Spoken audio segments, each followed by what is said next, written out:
Viewmaster is the trademark name of a line of special format stereoscopes and corresponding reels, which are thin cardboard discs containing 7 stereoscopic 3D pairs of small color photographs on film. The Viewmaster system was introduced in 1939, 4 years after the advent of Kodachrome color film made the use of small, high-quality color images practical. Tourist attractions and travel views predominated in Viewmaster's early lists of available reels, most of which were meant to be interesting to users of all ages. I remember in preschool, we had a Viewmaster that I loved to use, especially to look through the city reels where you could explore all kinds of different locations around the world. I also loved the sea creature and safari ones. Tonight, you're going to be taking a look at a few different sets of reels, starting with Sleeping Beauty, one of my favorite fairy tales when I was little. I thought the fairies were so funny. This particular set comes with parts of the story to read corresponding to each slide. So, I'm just gonna pop in the first one, and you can go ahead and have a look. Alright, let's start. Long ago, in a faraway land, Princess Aurora was born to King Stefan and his queen. People came from far and near to pay the infant homage. From a neighboring kingdom came King Hubert and his small son, Prince Phillip. Everyone was very happy.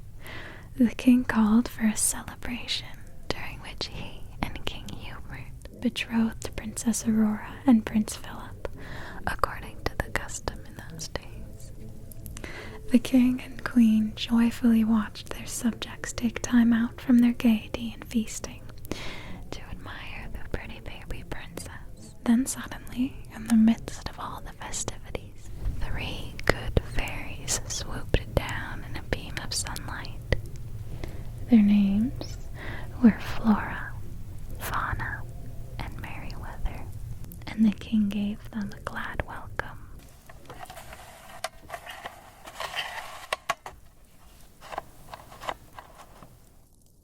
Flora spoke first. We may each bless Princess Aurora with one gift, no more nor less. Mine shall be the gift of beauty rare. Mine shall be the gift of melodious song, said Fauna, as she curtsied to the royal couple. Merryweather prepared to speak, but before she could utter a word, a flash of lightning cut across the room. To the dismay of everyone present, there stood Maleficent, the evil fairy.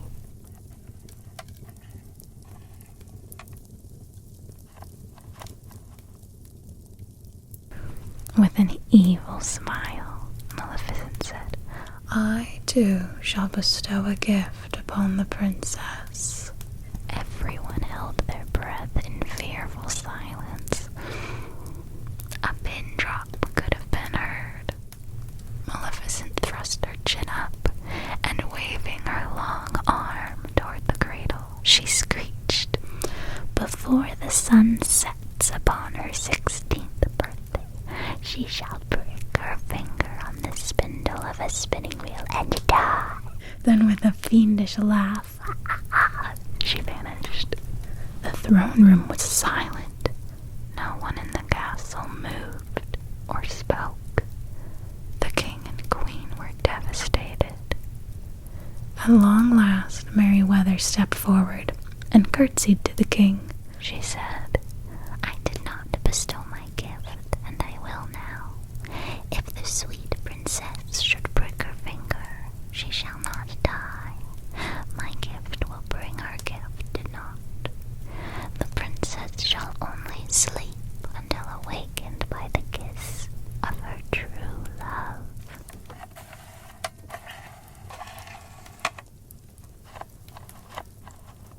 King Stefan wasn't sure of Merryweather's plan. "How can we break the witch's evil spell?" he asked gloomily. Suddenly his face brightened up. "I know," he cried. "If there are no spinning wheels in our land, the princess cannot prick her finger." He commanded that every spinning wheel in the kingdom be burned.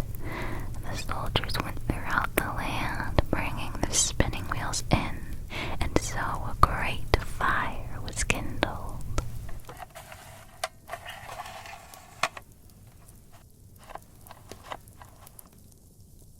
The three fairies watched the people pile the spinning wheels higher and higher, and then saw the flames leaping almost into the clouds. "You know," Merryweather said, "burning all these spinning wheels isn't going to stop Maleficent from her evil purpose. I only wish we could convince His Majesty." "I know," Fauna said thoughtfully, "but there must be some way to stop her." Waving her wand, she turned all of them into peasant women. Then she whispered her plan to the other two. "But do you think we can get the king and the queen to agree to it?" Fauna asked. "We must try," said Merryweather.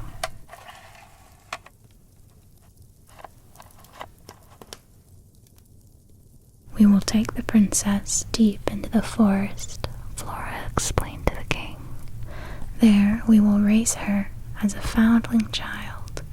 We will keep her there until the sun has set upon her 16th birthday. Maleficent will never look for her there," Merryweather added. It seemed the best way to protect the princess from the evil spell, for by this time the king realized that burning the spinning wheels was not enough to stop Maleficent's wicked purpose. So, with heavy hearts, the king and queen agreed to the good fairy's plan. They carried the baby princess to a cottage deep in the forest.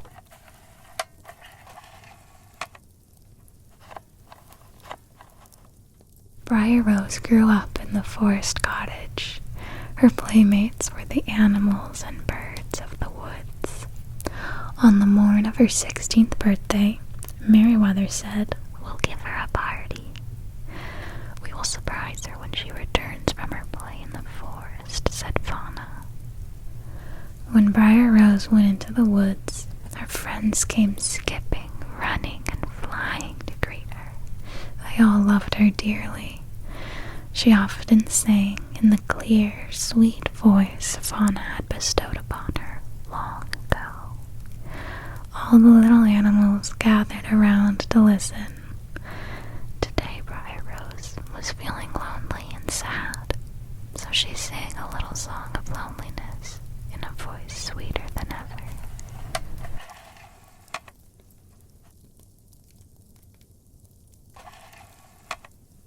"Oh dear, I so want to meet someone," she told her woodland friends. "Who?" the owl asked. "In my dreams, he is tall, handsome, and romantic," she sighed. "It's only a dream." "Sing your dream," said the rabbits, "and we'll all dance in the clearing." Riding through the woods, Phillip heard Briar Rose's sweet voice wafting through the trees. When he found Briar Rose singing and the little animals swirling about in their dances, he was enchanted. "How perfectly lovely," Phillip said. Taking her by the hand, he lifted her up. Then he took her in his arms and they danced together while the birds sang and the other animals clapped their hands. When Briar Rose returned to the cottage, she was happy and singing, "It's wonderful to be in love." The fairies were shocked when she told them about the lad she had danced with in the woods. "You cannot marry this peasant boy," they cried. "You are the Princess Aurora and must marry a prince." Aurora, who hadn't known before she was a princess, sobbed, "Oh, no, no." Nevertheless, the fairies hurried her off. Before sunset, she was back in her room at the king's castle. From the fireplace, a warm light beckoned to Aurora, and she walked toward she followed the strange light to the tower in the top of the castle. There, by a spinning wheel, stood Maleficent.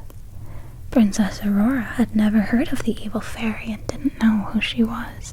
"Touch the spindle," Maleficent ordered, and Aurora, who seemed to be drawn by some strange power, stretched out her hand and touched the spindle. It pricked her finger and she immediately fell to the floor. Meanwhile, the good fairies who had been searching for the king heard Maleficent's voice ring out in an evil laugh. They flew to Aurora quickly and found her on the floor. They wept as they gently carried her to the bed. There the princess lay deep in a magic sleep. "We'll put everyone in the castle to sleep until Aurora awakens," Laura said, and the three of them flew about putting people to sleep. When they came to the royal chamber, the king was sadly telling the queen, "I hear King Hubert's son, Phillip, met a peasant girl in the woods and wants to marry her instead of our Princess Aurora." Before the queen could answer, they fell asleep.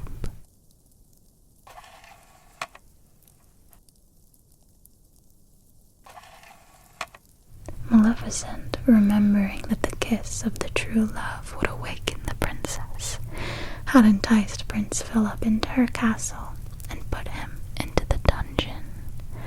But the good fairies found him and opened the castle locks with their wands. When Maleficent saw him mounting his horse, she screamed, "Up with the drawbridge!"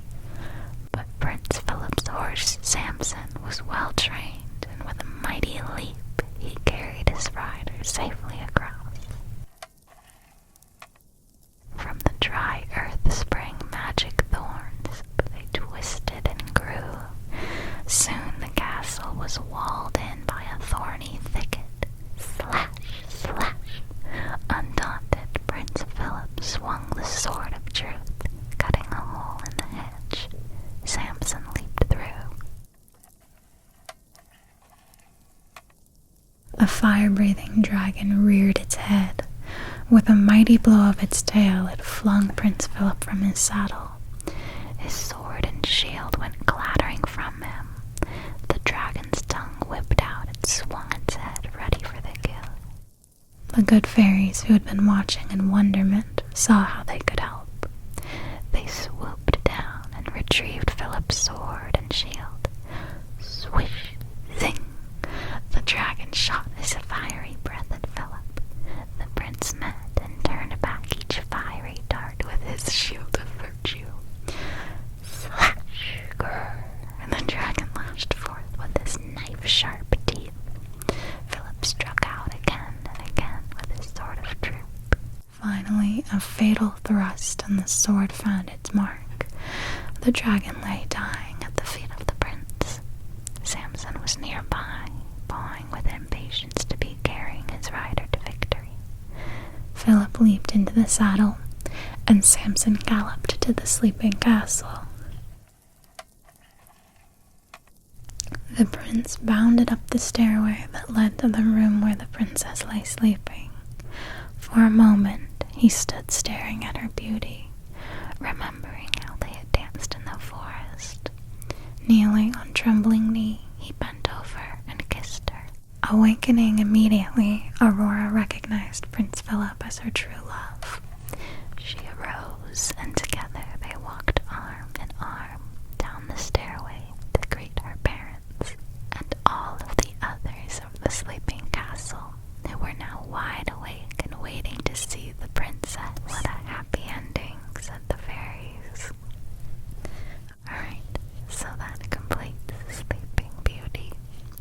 So next we're gonna look at some Bambi's lines. It's not quite a story, but it's just some fun pictures and cute titles.